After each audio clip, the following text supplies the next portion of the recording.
個軟殼蟹嘅造型呢，好正，成隻蟹伏咗喺個 risotto 上面，扇貝夠大隻。介紹一個黑芝麻麻薯 tiramisu， 佢個蜜糖柚子呢教得好好味嘅。大家見我媽呢喺度撩下撩下，唔係因為唔好飲，加埋佢個拉絲芝士，一路飲個乳酪呢，一路入邊都食到有一啲碎咗嘅 nuts。我諗過嚟到屯門開咗幾個月，都一樣係成日大排長龍啊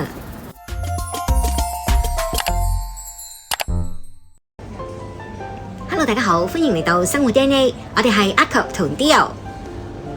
香港越嚟越似日本同韓國，越嚟越多 cafe 啊！今日我哋想大家陪我哋去一間屯門新開嘅 cafe， 喺屯門就新開，但係其實佢喺九龍太子已經係一間好出名嘅排隊店。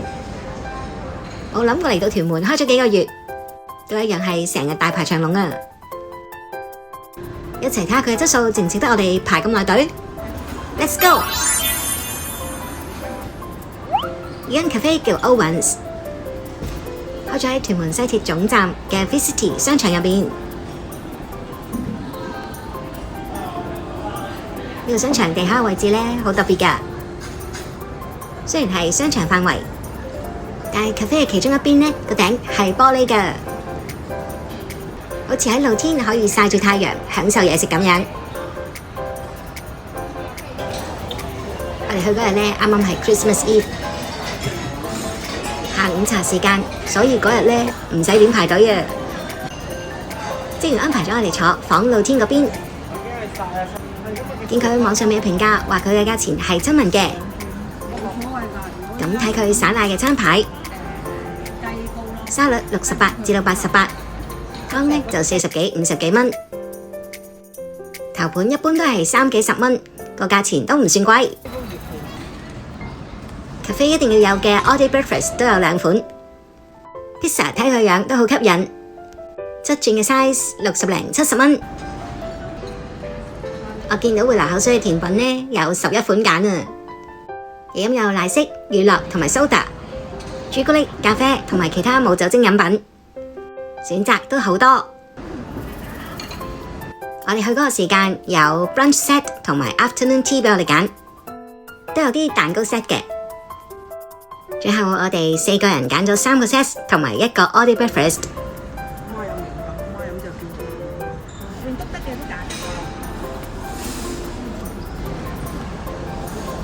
指定動作通常湯係俾阿媽飲嘅。今日個時日餐湯係南瓜湯。大家見我媽呢喺度撩下撩下，唔係因為唔好飲，因為佢唔係好習慣用咁窄口嘅杯嚟飲湯。不過湯嘅味佢係讚嘅。家姐要咗杯意式咖啡，飛沙走奶，提神又好味。我就揀咗一杯飲得嘅熱情果菠蘿乳酪，呢個超好味啊！佢唔係乳酪咁簡單㗎，一路飲個乳酪呢，一路入邊都食到有一啲碎咗嘅 nuts， 熱情果菠蘿甜甜酸酸。呢個係我第一個激讚嘅 item。呢度飲嘅 Oreo 奶昔，佢嘅評價係味道普普通通啦。不過見到面頭呢，佢有啲一塊塊五顏六色嘅嘢啊！問下職員，原來呢啲五顏六色嘅點綴呢係麥片嚟㗎。個 all day breakfast 呢跟咗個沙律，沙律夠新鮮，加咗啲麻醬，好好味。既然係排隊店呢，我哋就逐一介紹下啲嘢食，俾大家參考，決定嚟唔嚟試。個 all day breakfast 見到佢嘅時候呢，已經覺得好興奮。之前我哋食過幾間喺屯門嘅 cafe 啊，第一次食到個 all day breakfast 係有哈密瓜嘅，個哈密瓜夠甜，個麵包薄薄地，質地係好 chewy 嘅，個蛋、三文魚、菇同腸都好食。不過嫌佢個沙律加個醋呢，酸咗少少啊！我哋其中一個套餐加咗蒜蓉焗扇貝，呢個係為 Dio 而嗌嘅。Dio 讚佢呢個蒜蓉夠晒多，夠晒香。鮮貝夠大隻，圍起10零蚊一隻，呢個抵食。你個蟹諗住自己成隻擺翻碟大家 share。另一個小食係蜜糖柚子雞翼。有睇開我 vlog 嘅朋友都知道，雞翼係我嘅最愛啦。佢個蜜糖柚子咧教得好好味嘅，呢個勁多柚子，甜甜地，有少少酸味味。38蚊4隻，如果可以大隻啲就仲正。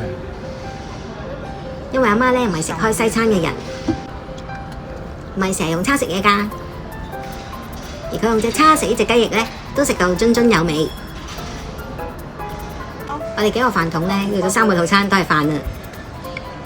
第一個介紹嘅咧係呢個黑松露軟殼蟹意大利飯。嗰個軟殼蟹嘅造型咧好正啊！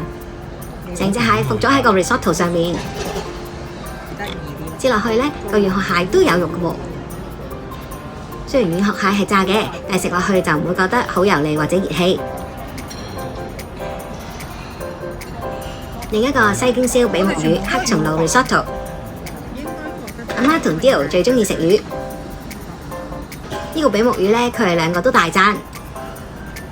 食西餐嘅比目魚有陣時就會驚佢有雪味，呢個完全冇，食落去咧好 juicy，個魚肉好滑，仲要係嗰個西京燒整法咧，整到好入味，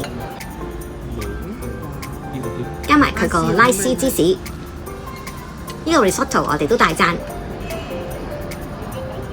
最後一個 risotto 係紅酒燒汁煮嘅牛胸腹肉，呢個牛胸腹肉咧煮到好腍，完全冇筋，連阿媽都讚，食得出佢有紅酒味。我哋叫完之後見到台邊有3個 risotto咧，初頭都驚，哎呀係咪太 duplicate 啊？但係食完晒之後咧，發現佢3個飯都完全唔同味嘅。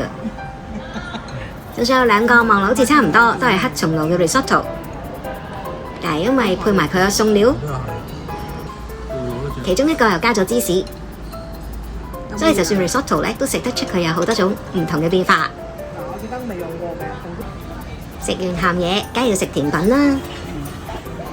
我哋等佢嘅時候咧，見到佢有好大張 banner， 介紹一個黑芝麻麻薯 tiramisu。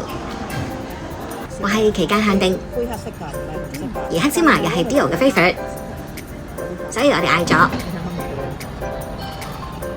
食後感係爭少少唔夠芝麻味啊，食落就冇 tiramisu 嘅感覺，有啲麻薯咬下多一個口感啦。飲埋今晚唔使咁，唔緊要啦，好鮮嘅。呢啲先係新鮮。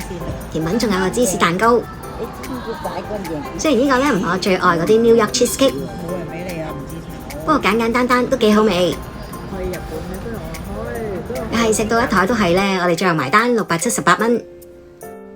呢個價錢寫個 brunch 咧唔係特別平嘅，圍起每個人差唔多170蚊。不過真係食到成枱都係喎，有飯有小食有嘢飲有湯有甜品，加埋佢嘅食物質素同埋咁舒服嘅環境，呢個價錢絕對值得俾。所以啱啱星期日我哋諗住 family gathering， 諗住再去食㗎，點知條龍長到打晒蛇餅，所以最後放棄咗。食完嘢同阿媽周圍行下，見到一個咧，我喺其他商場成日都見到嘅扭蛋機，點知阿媽勁興奮啊！跟住仲扭咗一隻蛋。雖然呢件事咧好似好普通啊，但係對我嚟講咧都有好多嘢諗㗎。我成日出街好多嘢見慣見熟，但呢隻幾靚。但係對阿媽嚟講，一個禮拜先出一次街，好多嘢對佢嚟講就夠晒新奇刺激。咁即係咩呢？即係提我要多啲帶阿媽去玩咯。今集嘅分享就嚟到呢度先。雖然今次嘅介紹嗰間 cafe 咧喺屯門，但係佢喺太子同將軍澳都有店嘅。就因為另外嗰2間鋪好好生意，所以開埋入嚟屯門。希望你哋鍾意我哋今日嘅分享 ，like 同 share 我哋 vlog， 訂閱埋我哋頻道。都希望大家可以留個言俾我哋，幫手推一推 view 數。